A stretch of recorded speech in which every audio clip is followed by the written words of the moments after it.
Okay, Peter, so there was an interesting development last week, in the heavyweight scene, and we're kind of waiting for these developments so strongly because we just want something to happen. It's almost like, obviously with Joshua and Fury, it's like, here's a big announcement, the deal's been signed, but we've got no venue, we've got no date. So, we're hoping that's going to come through this week, but we seem to have been hoping that every week for the last umpteen weeks. And then, it's also to remember the other person that really should be a player in this scene, Deontay Wilder.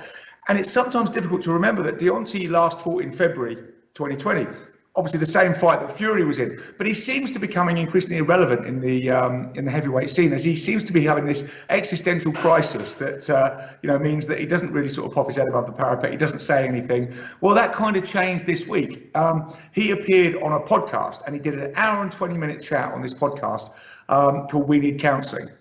So I just wanted to break down some of the things that he said, some of the things that might be relevant, and whether he's still going to be a player in this game. And then obviously just to recap, I think as people know, obviously after the fight, he seemed to sort of take the defeat quite well in the ring, and then all these things started coming out. He sacked Mark Breland, then he reinstated Mark Breland. All these excuses coming out.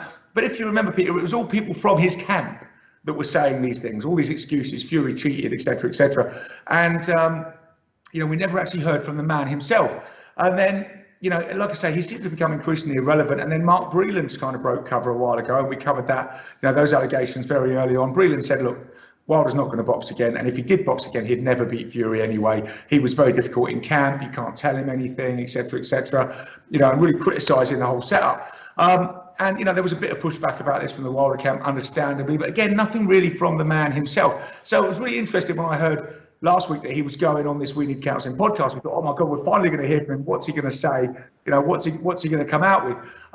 So it was an interesting, like I say, hour and 20-minute talk. It was slightly disappointing in the sense that, to me, the massive questions that needed to be asked, if you were talking to Deontay Wilder, you won't want to gloss around everything. You would want to say to him, what, in your opinion, happened in the Fury fight? Why did it go so wrong?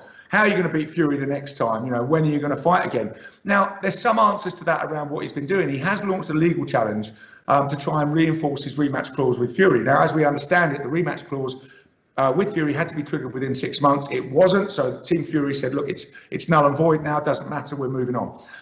And Team Wilder have now launched a legal challenge, and we should get the result of that in May to say whether that is an enforceable rematch clause or not. But, the way things work in boxing with lawyers, it will probably get tied up, and, unless there's the demand for it, it probably won't happen. But there is the demand there if he wants to come back. Now, in this podcast, it was interesting. He did repeatedly say he was still in love with boxing. He absolutely was in love with the sport, and he wanted to continue in the sport to show his greatness. So he did say that, although there was no direct questions about it. I mean, it was a wide-ranging interview, which kind of really was obviously conducted by some friends and fans of his, and I would have thought, because these questions about Fury are so obvious, that they were told, do not go there.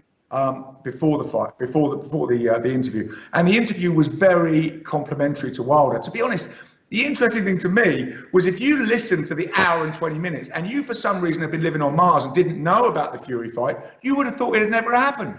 You'd have thought Wilder was still champ, because they were blowing so much smoke up his ass, and and he was just saying how great he was and how he wanted to make such a statement for his people. He was constantly being compared by the show's presenters to Muhammad Ali and Joe Louis because of his involvement in activism.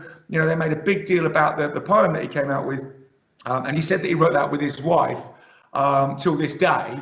And he released that on his Twitter feed after the tragic death of George Floyd and during the BLM protests. So he was painting himself very much as an activist, very much as passionate about his people, very much as passionate about helping. He has much more to do, and he wants to do all this stuff. And like I say, there was constant comparisons to Joe Louis and Muhammad Ali, and their sort of status as not only great champions, but great champions that really help their people and help forward the cause of their people. And Wilder very much sees himself in that mode. So it was interesting, for him to say all that. But he was also, other interesting things. He said he went through his whole career, talked about how he got into boxing, and how it went for him, and how, and again, how great he was, which is true, everybody who's ever fought has ended up on the canvas, and, but like I say, they very much steered around the Fury thing. Another interesting thing was they asked him directly about the celebrity boxing that's going on. Obviously, we had Jake Paul this weekend with a good win, and he was very complimentary about that. You know, he was just like, look, if they turn eyes on the sport, I think it's a good thing.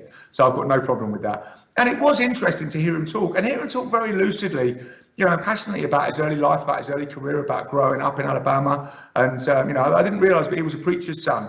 You know, all about his family and everything else. and like, as I say, the story of how he got into boxing, how he felt when he first walked in the gym, how he felt so at home, you know, how his very quick progression, he's going to the Olympics and then he's going through the pro ranks. But like I say, to me, there was just a big sort of gap about the Fury fight, because like I say, you could listen to that whole podcast, that hour and 20 minutes, and you would think that fight never happened. So that's the one thing that makes me think, obviously, when you hear him say, I'm still in love with boxing, I've got a lot more to do in this sport, you're like, great, it's going to be on. And we're thinking about opponents like, obviously, we would like to see him in with Dylan White, and Dylan White seems to be calling for that fight now. You know, there's people like Andy Ruiz out there, you know, the winner of Fury Joshua. So there's massive options for him. And when he says he's in love with boxing, he's got a lot more to do. You think, well, yeah, what's your next step? But to be honest, from listening to the podcast as well, with the admission of the Fury stuff, and like I said, he was lucid, he was great. He was talking about the stuff he does outside of boxing, his property portfolio, his scuba diving, all this sort of stuff. But with the admission of that Fury thing, it makes me think that he kind of is still living in this alternate reality. And that podcast was acquiescent in that alternate reality. It talked about how great he was, how amazing he was, and it didn't talk about, you know, the elephant in the room that we all wanted to know about. So, you know, again, just like the story of this heavyweight steed at the moment, that's kind of indeterminate thing. Interesting, but it doesn't tell us if he's definitely going to fight, who he's going to fight, when it's going to be, you know, which is what we want to know about all of them. But, you know, the fact that he was on that podcast, the fact that the man himself has spoken and putting himself a bit more out there, you know, I think is interesting, and probably, you know, if it, like I say, it's weighing it up. You know, but he did say he was in love with his boxing, in love with the sport, and had a lot more to do. So, you know, hopefully we'll hear something more concrete to underline that, like an opponent and a date next. And that's what we're all waiting for. But yeah, you know, as the story of Wilder goes, is he going to fade off into the distance, a bit like Hamid did after that defeat by Barrera? Couldn't really cope with it, you know, or is he going to grit his teeth, as he keeps saying he's going to do, turn around and come back, and again, to quote the man himself, prove his greatness? We will see, Peter, and we wait, as we always wait in this interminable heavyweight saga. We wait and we wait to see, but there's a little bit of information.